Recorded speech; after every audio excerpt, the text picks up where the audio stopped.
guys, this is Kirsten with PlantedinPots, and today we're going to be talking about my Philodendron Gloriosum.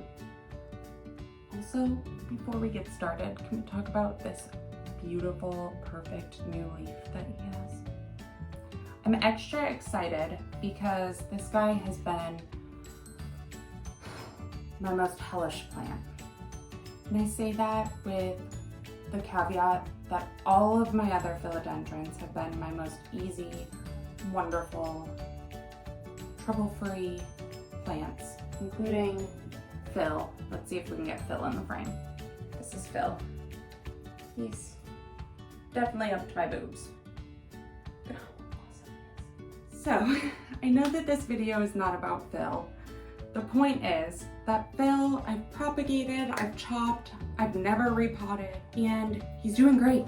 He's easy. I can't do anything wrong. Knock on wood. The Gloriosum, however, has been hell. Because first, I didn't realize that he was a crawling Gloriosum. I didn't do my research. I bought him on impulse. And I buried the stem. Luckily, somebody on Instagram commented and said, "You're doing it wrong." So I fixed it within a day. So everything was fine. Second, he then got millipedes. Millipedes, if you Google them, are not harmful to a plant. They only eat decaying plant matter.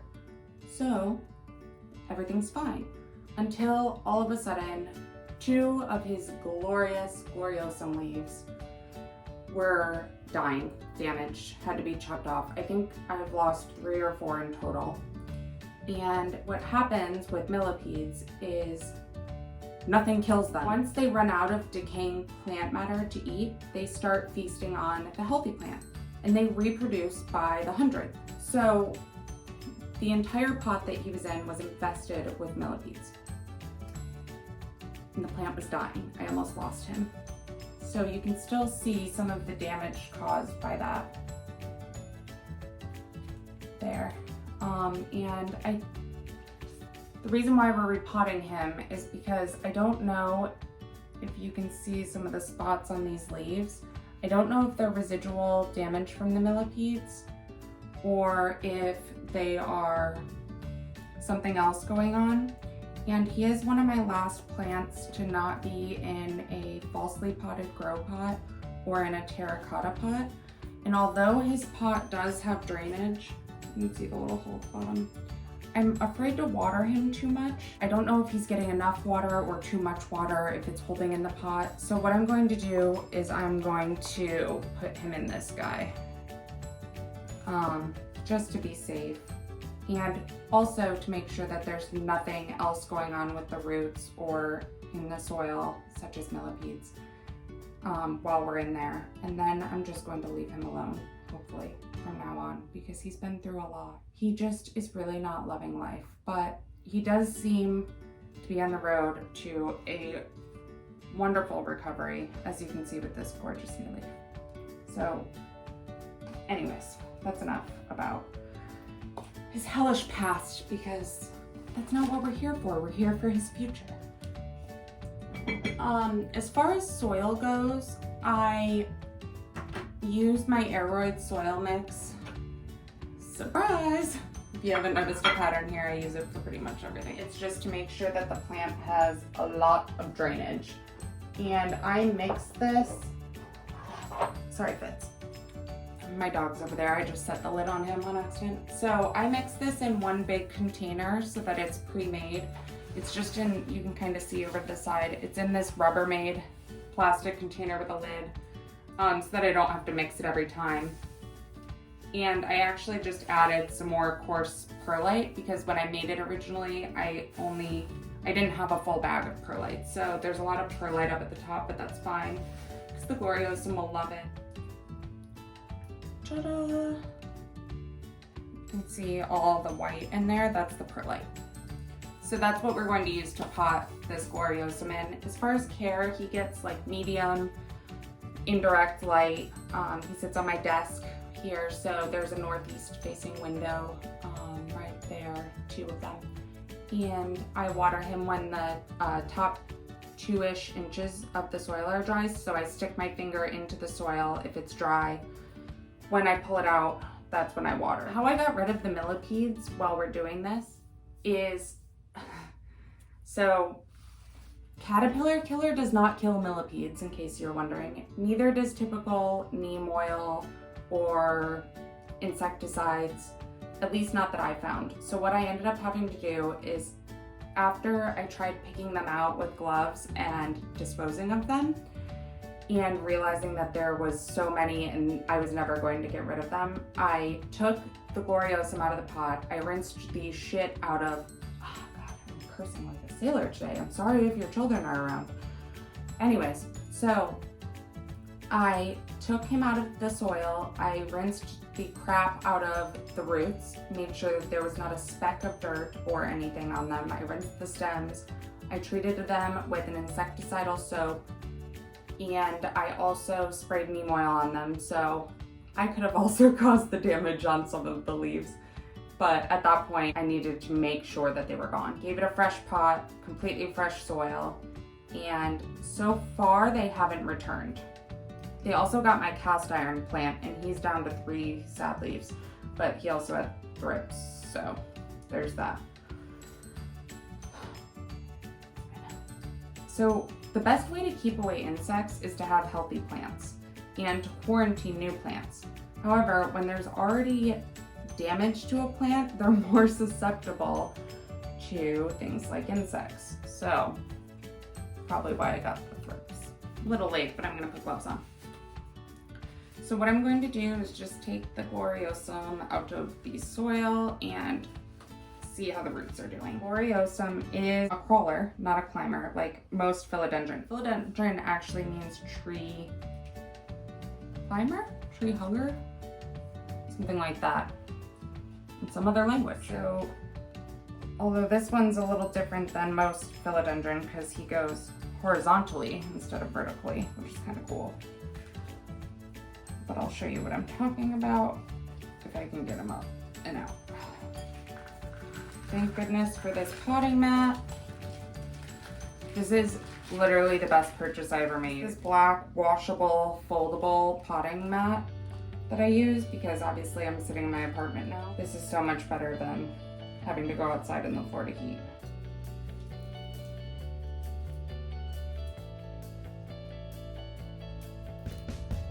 Houston, we have a problem.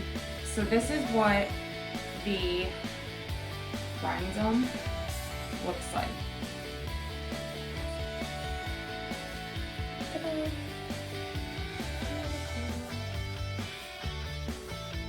And he crawls across the soil.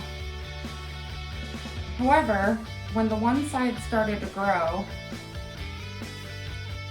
he hit the side of this pot, and there's this weird lip on this pot that he was in, and it looks like he was forced to go under the soil. So I'm really glad that I took him out up here. This was trapped under the soil, and this is why you don't bury it, and why you leave the actual rhizome on top of the soil, because it turns to this. Not good, right? Let's cut it and see what the inside looks like. Check it out. Ooh. Yeah. That's dead good. It's like, have you ever left cardboard out in the rain? You know how mushy it gets? That's what this is like inside. You can kind of see.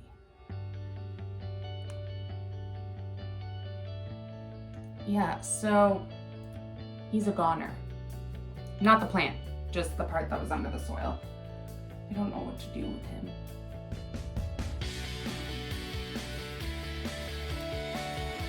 I'm gonna get rid of this old soil. I don't see any signs of millipedes though. That's the important part. Not the fact that I almost killed my pet. Or that we lost part of him.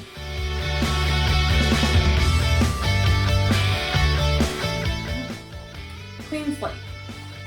I've never propagated this guy. Did I do it? So I don't know. You propagate either end of it? I mean, I guess technically, I have no self-control. And I'm not live, so I don't know, like I'm asking you guys, like you can respond. But guess what? We're gonna do it. I'm also knocking some of these roots off. I think that's some of the residual damage from when it was dying, but it does have really healthy roots coming in. Let's see. Some of these, not so much.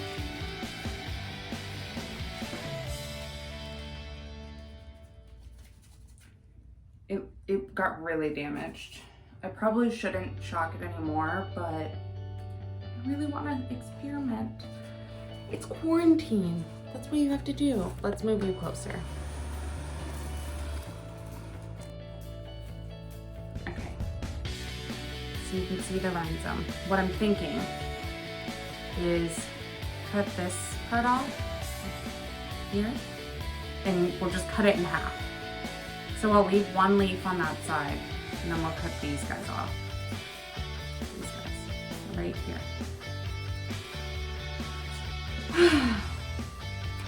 This is the problem when you always have scissors nearby. You're growing choppers. So I did just clean these with rubbing alcohol. You can't tell because I did just set them in dirt, but they are clean. So, guys, I'm scared. Make sure you can see that.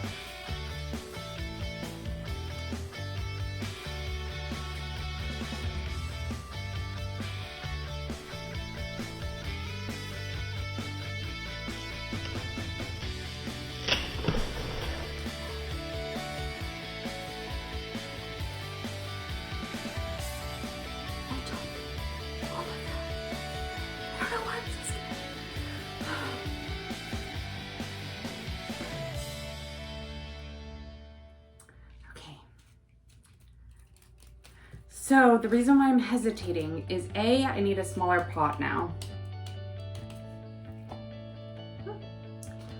I need another smaller pot for the other guy.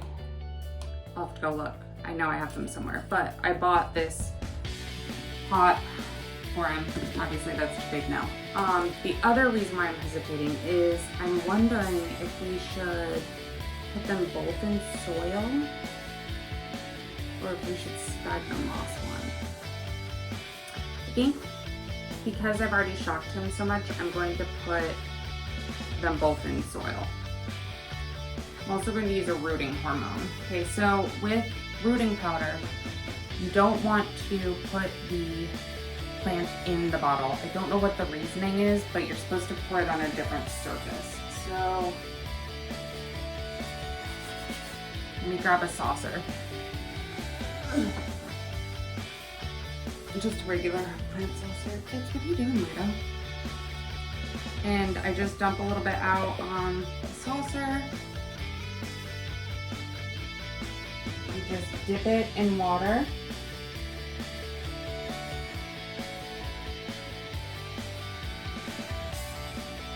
And then dip it in the hormone. And what I did is I just dipped where the cutting was. And then I'm also kind of dipping the roots as well. Give it a little kickstart. Okay, and then I have this little pot. I'm gonna get my Aroid mix. Chunky, chunky, chunky, monkey. Like Ben and Jerry's. Ooh, I want Ben and Jerry's now.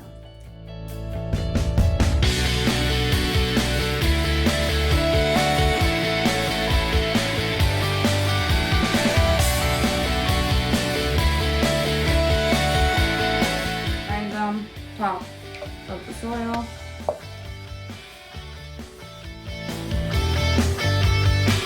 So the problem with Gloriosum, the hard part, is because their like rhizome part is so like top heavy, it doesn't have like the weight to hold it down in a pot. So I think what we're gonna end up doing is giving it something to like prop it up because it's really top heavy right now.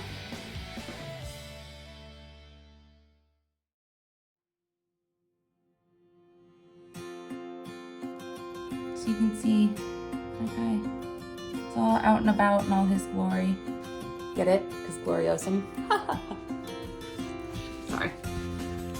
Plant nerd. So here's the second guy. So I need to find a pot for him. Please hold.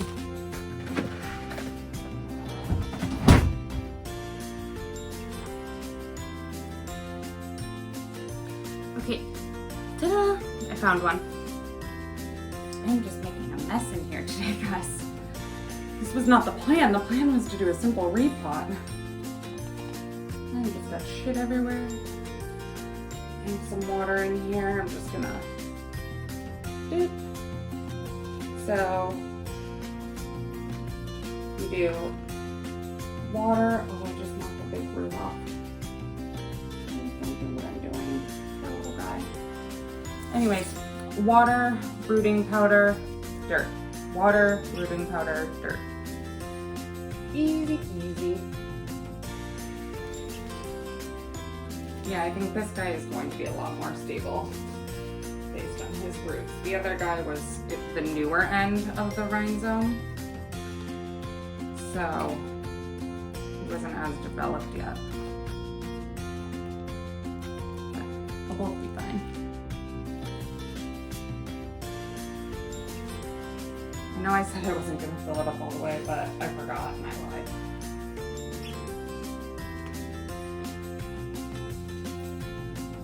And you want to make sure that that rhizome is on top of the soil so that he doesn't rot like that piece that we saw that got trapped under there because that stupid lip on the pot. And then what we'll do with that pretty white pot that he was in is I'll clean him out really good and I can falsely pot something in there in a grow pot. So all my plants now, that one I was being stubborn and I thought I could do it, but all my plants now, with the exception of a couple that are in concrete pots with no holes, are falsely potted. Even in pots that have drainage, if they're ceramic, they're still falsely showed you in my Monstera Addisoni propagation video, because I almost lost him in the ceramic pot even though there was drainage, because once the roots get a certain size, they can clog the hole, and it's not a huge hole for the size of the pot. So we get another plant prop. Ta-da! And propagated.